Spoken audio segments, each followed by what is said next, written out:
Hey everybody, welcome to Enliven Wellness. My name is Tessa and I'm really excited to be here and I'm feeling awesome.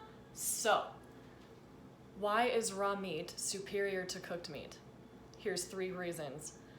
First of all, hit the subscribe button down below if you haven't already. If you're not already a subscriber, make sure you tap the bell button so you're notified when I go live, which I do often, and when another cool video like this comes out, because you're a health nut. Let's face it, you want to learn about these cool, different, new, kind of cutting edge / strange health things. That's what this channel is going to provide you. Okay, so why is raw meat better than cooked meat? And this is also backed by science. It's also my opinion and my experience. Now, number 1, when you cook protein, you do something called denaturing the protein. Now, this can be a little bit of a controversial topic because some people say, oh my gosh, well, if you denature the protein before you put it into your body, it's more easily utilized. And the way that you can denature it before you put it into your body is by either enzymatically denaturing it with something like lemon juice or by heat. Now, I'm much more apt to say use the lemon juice, definitely don't use the heat, and here's why. All right, so my argument against heating the meat when it comes to denaturing protein is very interesting, and I found an awesome article on a really nerdy website called ResearchGate that backs me up on this. So, and I can link it down below if you'd like to read it as well. Now, so proteins are chains of amino acids, but they also are in particular shapes, and those shapes matter. So, when you denature a protein, it loses its original shape, which literally, and when you denature a protein with heat, it loses its biological function. Very interesting. And on this article that I found on ResearchGate, one of the researchers who was talking about this topic, he said, the higher the heat, the more the protein becomes denatured and the less likely that the body is able to use it efficiently. So it's really interesting that when it loses its shape, it causes something called misfolding of the protein, and essentially those proteins become kind of like frankenproteins, and they cause problems in the body. In fact, there are diseases such as Alzheimer's and ALS and other types of diseases in that category that are called protein misfolding diseases because they are the result of protein misfolding and dysfunction. Now, that's what happens when you denature a protein. Pretty interesting. So it's not necessarily that the amino acids are destroyed in this process of denaturing, but the structural modification of these proteins impairs the liberation of those amino acids. In other words, it's when it loses its shape that these proteins are not as able to release the amino acids and have your body use them in the way that they need to be used, in the way that they're meant to be used. I know, kind of like nerdy stuff, right? So one more little thing about protein denaturing.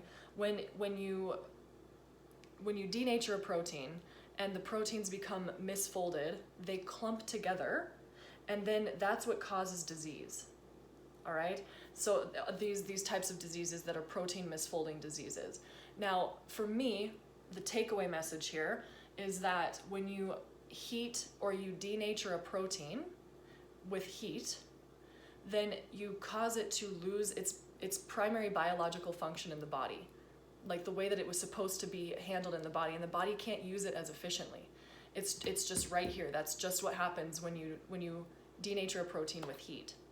Now, you can also make the argument, well, your body denatures the protein anyway, which it does, but it's doing it with stomach acid versus heat. Now, I've been researching this and I'm trying to find like articles and research that backs this, but there is something, it just makes sense to me that there is a difference between denaturing the protein in your stomach with acid, where it's supposed to be denatured, versus with heat first and then going into your stomach and being denatured. Because the protein misfolding is caused by higher temperatures. Interesting. But your body, when it enzymatically denatures it, it's actually pulling it apart to use it in a better and more efficient way. So you want to put it into the body in the way, I guess, in the shape that's the easiest for the body to recognize and then cleave apart and use properly. So that's number one. It denatures the protein. Number two is really, really important, and this is all over the literature. The literature, aka, means in scholarly journal articles. So whenever people say, in the literature, it states, that's what they mean. And when you cook protein, you increase something called advanced glycation end products, aka ages, and they age you. So literally very good name. What is an advanced glycation end product? Well, an advanced glycation end product is a glycotoxin, and it is present in foods, but when you cook, and yes, it's higher in meats in general and animal proteins. However, it really, that level increases, like skyrockets, when you cook it even just above 105 degrees. So it's very interesting. And what do ages do? Well, they promote stress and inflammation because they increase oxidative stress in the body. Now, what is oxidative stress? Really, you guys have heard of this. It's an imbalance between free radicals and antioxidants in your body. And it's basically what happens is these advanced glycation end products go around, and they are electron stealers. So they go around and they steal electrons from your organs and your tissues, and they cause your body to rust. That's what oxidation is. So think about that, right?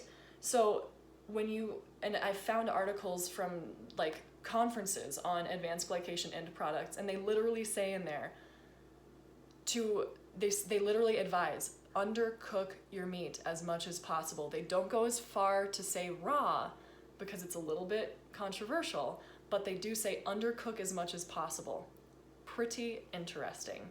So number two, cooking your protein releases and increases advanced glycation end products, which is bad news bears because it's going to rust your body. That sucks. And some of you might say like, oh, well then just don't eat meat. We'll get into another video. Other diets, such as vegetarian and veganism, also increase oxidative stress for other reasons, so keep that in mind.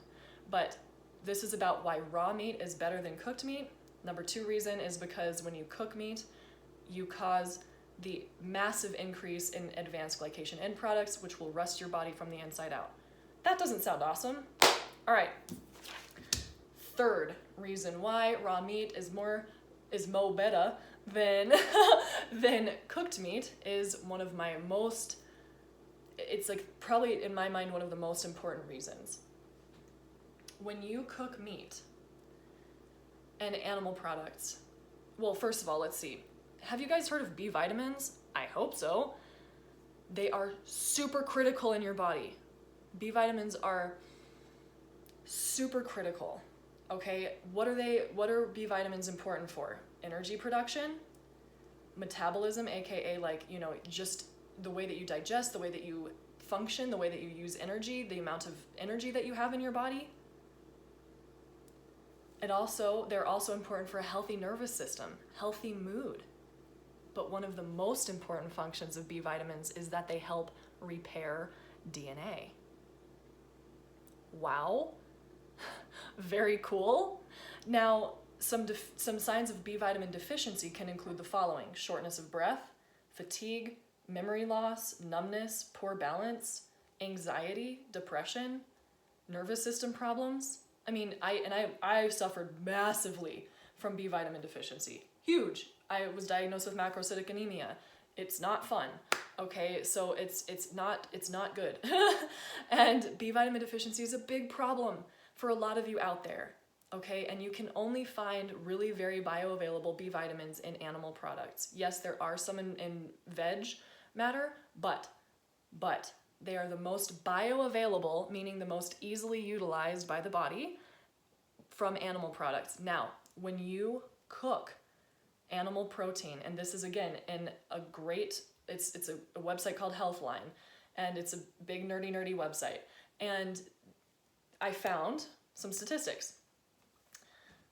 When you cook meat, even at like, so, okay, you can lose up to 60% of the B vitamins in the cooking process, right? And in this article, it goes through and lists how much percent per different types of cooking method. So even if you're like grilling or roasting your meat, you're losing about 40% of the B vitamins in there. Oh, right? And then you can lose up to 60% depending on the cooking method. Really, really interesting. And so many people that I know are suffering from massive B vitamin deficiency, and it can cause tons of different symptoms. I know that when I started eating these, a lot of these symptoms went away. I used to suffer chronically from shortness of breath. It was awful. A lot of you probably understand out there. That has gone away. Wow. Like, I've suffered from that since I was 9. You know, and then that's why that raw meat makes you feel so energized, because you have all these B vitamins and you have bioavailable amino acids, and you're repairing your DNA, and you're not causing a ton of oxidative stress in your body, and it's awesome. It's rawsome. So these are my top 3 reasons why raw meat is superior to cooked meat. Number 1 being that when you cook protein, you denature the protein, and we don't quite know everything that can do in the body, but it causes rogue proteins like frankenproteins because they lose their shape, and then your body is like, your body cannot use them as efficiently. It's just a fact. Next, number 2, cooking creates advanced glycation end products, which are electron stealers, which will create more oxidative stress in your body and then cause your body to rust from the inside out. Suck. All right, and then number 3 is that it causes a massive loss in B vitamins, which are critical to life and critical to you feeling good. So, I know that the raw lifestyle is a little bit controversial, and of course you do it at your own risk, but it has been nothing but miraculous for me and my clients who have tried this. It's just, you know, and like, you can look it up on the web. There's so many stories about how much this changes your life, and I've experienced it personally. In the last 12, 14 weeks since I've done this, I've experienced more healing than I have in years. Are you game to give it a try? Anyway, thank you so much for being here. I hope this video was helpful and informative. And if you'd like more coaching on the raw, like how to also be rawsome, and you know, I love to teach you the practical, empowering techniques to get you feeling absolutely vital, where you wake up in the morning and you're not thinking about symptoms, and you're just like going about your day and you feel great and you have energy and you can like handle stress. Email me and say I'm ready. I'll help get you there. Well, I'll help teach you how to get yourself there, because you're going to be the one to do it. I can just guide the way. So anyway, thank you so much for being here. I love you so much. I hope to hear from you soon, and thank you for supporting this channel. Bye.